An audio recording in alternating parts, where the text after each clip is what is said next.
Olá, meu amigo, minha amiga. Estamos de volta com o nosso Portal do José, nesse final de sabadão, com coisas inacreditáveis acontecendo aqui no nosso país e que nos servem como grandes alertas de crimes que estão sendo cometidos agora na cidade de São Paulo, no processo eleitoral, mas que repetem algumas práticas que são feitas com maior ou menor intensidade por vigaristas no campo da política, todos eles alinhados especificamente no campo da direita, do bolsonarismo, da extrema-direita. Nada como a gente ter uma situação como essa para a gente ficar com os olhos cada vez mais abertos e entender também alguns fenômenos que estão acontecendo. Eu vou conversar com vocês sobre os últimos acontecimentos, vamos fazer algumas atualizações, vou trazer também algumas imagens, mas antes de mais nada, é sempre muito importante convidar você que está chegando agora ao nosso portal e ainda não nos conhecia, para que, em primeiro lugar, você se inscreva aqui conosco. Nós já somos agora 957 mil pessoas inscritas e conectadas através do nosso portal. Participe também das nossas atividades, nosso chat, mande seu joinha, compartilhe os nossos vídeos, faça seu comentário e, se puder, venha também para o nosso clube de membros. Você que é muito bem-vindo e muito bem-vindo. E se você gosta aqui das nossas análises, você gosta aqui de estar no nosso portal, amanhã, às 5 horas da tarde, quando o processo eleitoral, as urnas estiverem encerradas, quando começarem as apurações, eu estarei aqui junto com a Andréa Gonçalves, que tem o canal dela no YouTube também, e nós faremos aqui uma análise bem descontraída, tranquila, sobre esse processo todo que não está tão tranquilo, mas faremos aqui alguns apontamentos e conversaremos com vocês aqui, vamos interagir com as pessoas do nosso chat sobre essa situação toda, tá bom? Então, desde já, coloque na sua agenda, a partir de 5 horas da tarde, Portal do José e Andréa Gonçalves nesse processo eleitoral. E eu quero conversar com vocês sobre um fato, né? Trazendo aqui o Rolando Boldrin para o nosso papo de hoje, porque o professor Gessé, o professor Gessé de Souza escreveu um livro que tem o título de O Pobre de Direita. E eu tenho conversado aqui com vocês que o trabalho do professor é magnífico, mas dava para a gente fazer também um outro livro, não só sobre um pobre de direita, porque você tem pessoas ricas de direita, você tem o classe média de direita, você tem o pobre de direita, mas existem pessoas que não são de direita, elas são de um outro universo, elas são do universo do fundo do poço. E não foi o Portal do José que inventou esse eleitor do fundo do poço. É aquele descrente, aquele que odeia política, aquele que não quer participar de nada, e quando participa ou ele vota nulo, ou simplesmente ele tenta participar de alguma maneira, votando em alguém que seja absolutamente uma pessoa que na cabeça dele represente uma agressão ao sistema. Sobre esse personagem, o poeta dramaturgo Bertolt Brecht, em 1956, escreveu o texto muito curto chamado O Analfabeto Político. E ele é exatamente essa figura que eu digo para vocês que é a figura do fundo do poço, né? Ele radicalizou a figura do analfabeto político. Ele é um analfabeto político, mas ele é muito vigoroso no seu analfabetismo político. Ele quer trazer mais pessoas para o analfabetismo político, ele quer um representante desse analfabetismo político. Sobre essa questão, o Rolando Boldrin fez um vídeo para o Instituto Vote Bem, há muitos anos atrás, né? Mas está muito atual, né? Eu quero compartilhar com vocês esse poema do dramaturgo alemão. Vamos lá. É o que eu estava pensando, o pior analfabeto é o analfabeto político, sabe? Ele não ouve, não fala, nem participa dos acontecimentos políticos. Ele não sabe que o custo de vida, o preço do feijão, do peixe, da farinha, do aluguel, do sapato e do remédio dependem das decisões políticas. O analfabeto político é tão burro que se orgulha e estufa o peito, às vezes dizendo: odeio a política. Ele não sabe que da sua ignorância política nasce a prostituta, o menor abandonado e o pior de todos os bandidos, que é o político vigarista, pilantra e corrupto. Essas palavras são de um grande pensador. O pensador Bertolt Brecht. Aí o vídeo continua, mas o poema de Brecht se encerra exatamente nesse ponto. Então, eu trouxe aqui fazendo homenagem a Brecht e a Rolando Boldrin, né?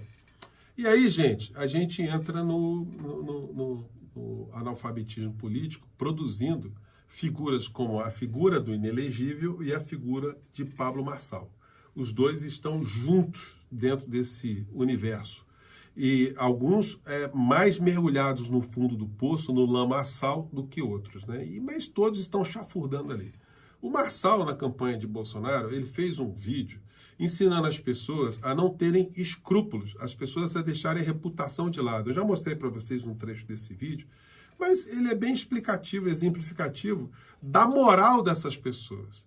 Uma pessoa que convida as outras a deixarem de lado seus escrúpulos e a sua reputação para um objetivo político. Logo, é o que ele está tentando fazer agora.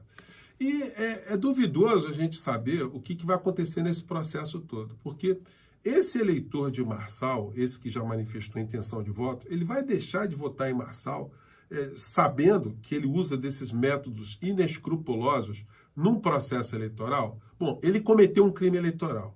Portanto, agora, se porventura ele conseguir sucesso com os eleitores do fundo do poço e passar formalmente para o segundo turno, olha, ele corre risco aí de ter a sua candidatura impugnada por conta do crime que ele cometeu hoje. Ou seja, apresentou um documento falso, de uma maneira a prejudicar uma outra candidatura, um expediente criminoso. Então, alguém que comete um expediente criminoso não pode ser premiado pelo sistema eleitoral aqui no nosso país. Então, independente de conhecer a lei ou não, fica a questão, é a questão de princípio republicano, né? Um vigarista não pode ganhar as eleições de uma forma tão abertamente vigarística e ficar por isso mesmo. Bom, notícias.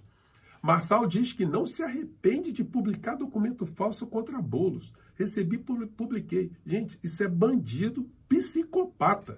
E não sou eu que estou falando isso só, não. Tem muita gente, inclusive no campo da extrema-direita, que fala a mesma coisa. Porque uma pessoa que é um psicopata, um sociopata, o que difere essa criatura do resto da sociedade?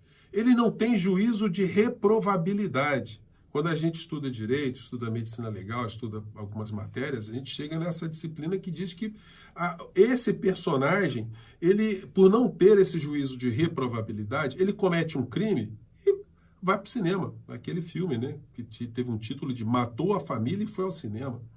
O psicopata, ele é capaz de fazer uma coisa como essa e não dormir tranquilo, e de comer a pizza, de ir ao cinema, de fazer qualquer atividade. É a figura. Recebi e publiquei. E não se arrepende, né? Então, gente, a gente vai vendo os desdobramentos dessa história. Polícia Federal investiga Marçal por postagem de laudo falso em ataque a Boulos. Então vai comprovar o crime e esse crime vai dar repercussão criminal, repercussão penal. Não tem escapatória, gente. Ele cometeu um delito dolosamente, sabendo que aquilo poderia ter repercussão. E como todo vigarista da extrema-direita, ao que parece é casado com uma vigarista também, né? Porque a esposa do Marçal, me desculpe a senhora vai pagar o ônus de ter casado com um vigarista e está reproduzindo práticas do vigarista, né? Mais uma vez censurados, diz Carol, esposa de Pablo Marçal. O perfil do empresário no Instagram foi derrubado pela Justiça Eleitoral. É muito comum esse tipo de situação, né? Alguém que não tem juízo de reprovabilidade se unir a uma pessoa que também não tem juízo de reprovabilidade. Provavelmente a esposa, como a gente está vendo aqui, ela compartilha dos não valores, se a gente puder dizer assim, né, que o marido pratica na sua vida, né? E agora tentando ganhar o voto das pessoas do fundo do poço e as outras pessoas que não estão no fundo do poço, mas estão namorando ali o abismo, a periferia do poço. Esse bandido tem que ser preso. Malafaia defende Boulos após Marçal divulgar laudo falso de uso de cocaína do psolista. Gente, quando o Malafaia ele está concordando com a gente, olha, tem alguma coisa muito séria em relação a esse personagem, né? Até vi o vídeo do Malafaia, não vou nem compartilhar aqui com vocês, porque temos coisas mais interessantes aqui, né? Mas isso mostra a dimensão do comportamento criminoso da figura. Mas olha só, gente, o Bolsonaro, ao longo da vida dele, ele também não tem muito o que se orgulhar não, viu, senhor Malafaia? O senhor não pode ignorar que o Bolsonaro ficou rico na política sem ter condições de ter ficado rico de uma forma honesta. Os filhos do Bolsonaro fizeram também uma série de situações que são inconfessáveis, comprar apartamento com dinheiro vivo não é a coisa comum, o senhor sabe disso, de tomar dinheiro de servidores no gabinete, de ter agido durante a pandemia como agiu criminosamente, de ter feito uma série de situações aqui no nosso país que são absolutamente antirrepublicanas, enfim. O senhor está atacando o Marçal, mas ele é uma costela, né, dessa coisa que a gente chama da extrema-direita bolsonarista. E aí, olhem só o que está acontecendo. Se o Brasil fosse sério, Pablo Marçal seria preso, afirma Tarcísio. Quando uma pessoa do clã Bolsonaro, do universo Bolsonaro, diz que alguém do campo da direita tem que ser preso, olha, se o Brasil fosse sério... Aliás, se o Brasil fosse sério, se nós tivéssemos uma Procuradoria-Geral da República, que fosse uma Procuradoria-Geral da República Brasileira, o Bolsonaro já estaria preso há muito tempo e o senhor Tarcísio, o senhor não seria governador, porque o senhor fez parte desse engodo, desse engano todo, né? Mas é uma situação que nos provoca esse tipo de reflexão, né? Como é que está tendo a cisânia tão forte na extrema-direita e que o senhor Pablo Marçal não vai ter muito onde se agarrar no final dessa história, não. Coluna do Reinaldo Azevedo hoje à tarde. Face de Marçal contra Boulos e questão à imprensa. Até quando vamos errar? Ele está chamando a atenção o seguinte, que um personagem desse que formalmente não teria que estar nos debates, porque ele ele está num partido que não tem representação no Congresso Nacional, por que os veículos de comunicação flexibilizaram o entendimento, a imposição legal, para colocar um vigarista no meio desse processo eleitoral? Então, a imprensa tem que fazer meia-culpa em relação a isso. Filha de médico diz que laudo usado por Marçal contra Boulos é falso e mostra tatuagem com a assinatura do pai. Gente, é um crime atrás do outro, né? Dessa falsidade aí. Aqui está a matéria com as assinaturas. E ela veio para as redes sociais também mostrar a foto do pai e fez um pronunciamento há pouco também na internet. Muito chateada com essa história, né? Vamos pegar um trecho aqui. Meio essas campanhas políticas aí, eu não sei porquê, em que contexto foi usado o nome e o CRM do meu pai pelo Pablo Marçal, e eu sei que a questão é muito grave e eu não sei até que ponto e porquê disso tudo, né? Porque usar a identidade de uma pessoa que inclusive nem tá mais aqui, entendeu?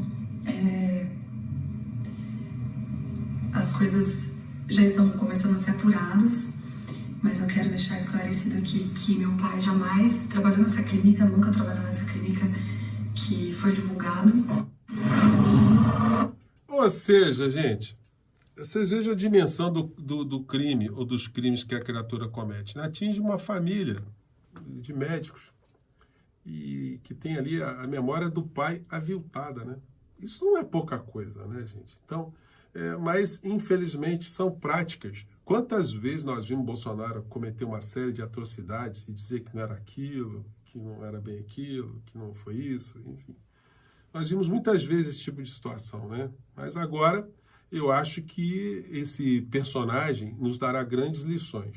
A questão é, será que mesmo depois disso, o volume de eleitores que estão abraçados no fundo do poço ainda colocarão voto nessa criatura para que ele continue no processo eleitoral?